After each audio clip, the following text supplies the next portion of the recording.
Welcome to our YouTube channel Anshu GS. आज का हमारा विषय है अफ्रीका का इंसानियत का दुश्मन, इंसान का मांस खाने वाला नरभक्षी दानव रूपी इंसान ईदी अमीन के बारे में।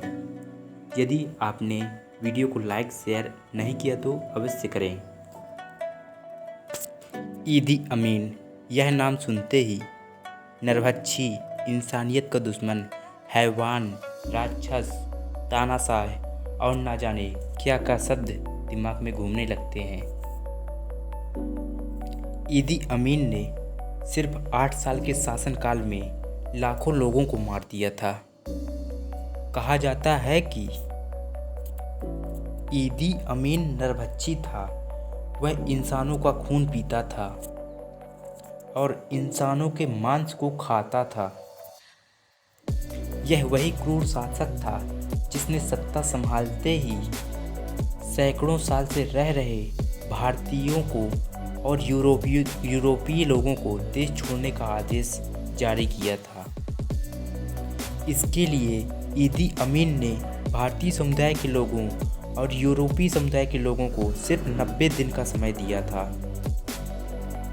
जरा सोचिए, जो लोग बरसों से जी तोड़ मेहनत करके पाई पाई जोड़कर घर बनाया, आजीविका के लिए बिजनेस शुरू किया, जब उन्हें वो जगह ही नहीं बल्कि देश छोड़ने को कहा गया होगा, तब उनके दिल में क्या गुजरी होगी।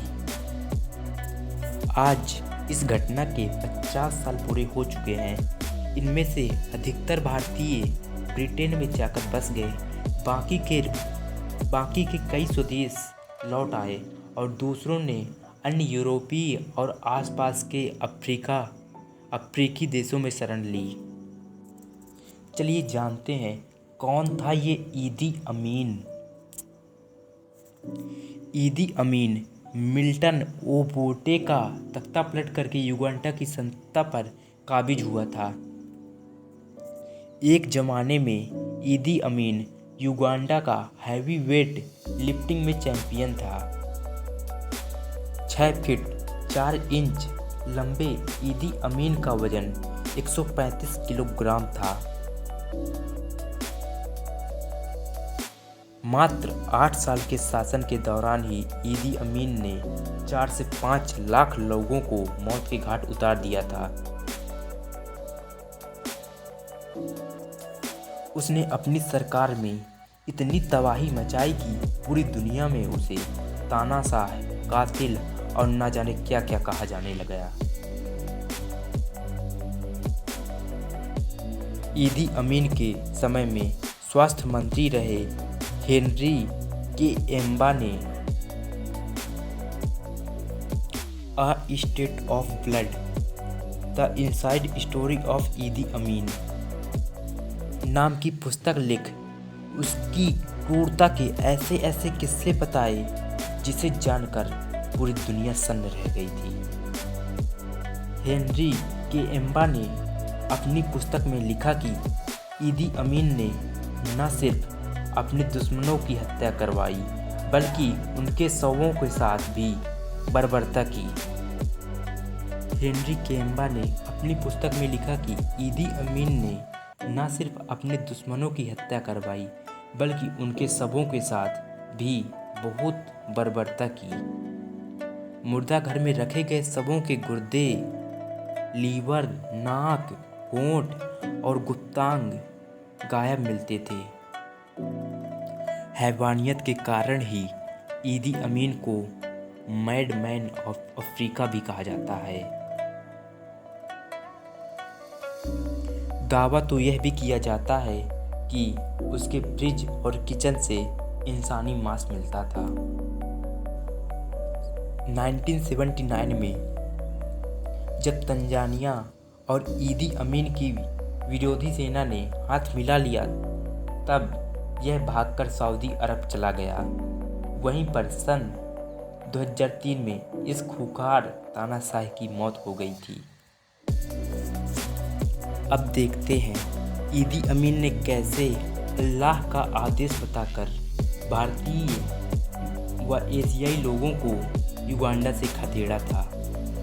ईदी अमीन के शासन से पहले युगांडा में न सिर्फ भारतीय बल्कि एशियाई लोगों का बोलबाला था। उनकी ज़िंदगी बहुत शानदार थी। दूसरे देशों से आने के बावजूद युगांडा की अर्थव्यवस्था पर इन्हीं एशियाई लोगों का कब्जा था। उस समय युगांडा की करीब 20% संपत्ति के मालिक यही एशियाई लोग थे। युगांडा की अधिकतर सड़कों का नाम एशियाई लोगों के नाम पर ही था। पूरे युगांडा में ज़्यादातर कारोबार इन्हीं लोगों के हाथों में था। इस कारण से पूरे युगांडा में एशियाई लोगों के खिलाफ अंदर ही अंदर विद्रोह की आग भी सुलग रही थी।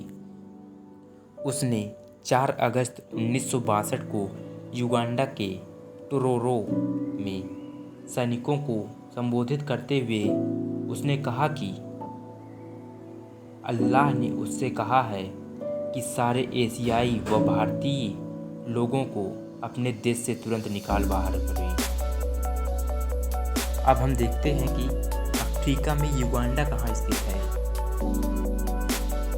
जब हम अपने भारत देश से पश्चिम या वेस्ट की ओर चलते हैं तो हमें अफ्रीकन कॉन्टिनेंट मिलता है। युगांडा की राजधानी कंपाला है। युगांडा के साथ भूमिगत बॉर्डर शेयर करने वाले देश ईस्ट या पूर्व में देखें तो केन्या, नॉर्थ या उत्तर में देखें तो साउथ सुडान, वेस्ट या पश्चिम में देखें तो democratic Republic of the Congo,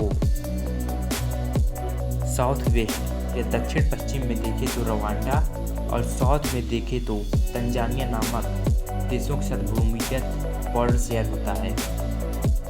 video देखने के लिए आपका तहे दिल से धन्यवाद। Please like, share and subscribe our YouTube channel Ansu GS।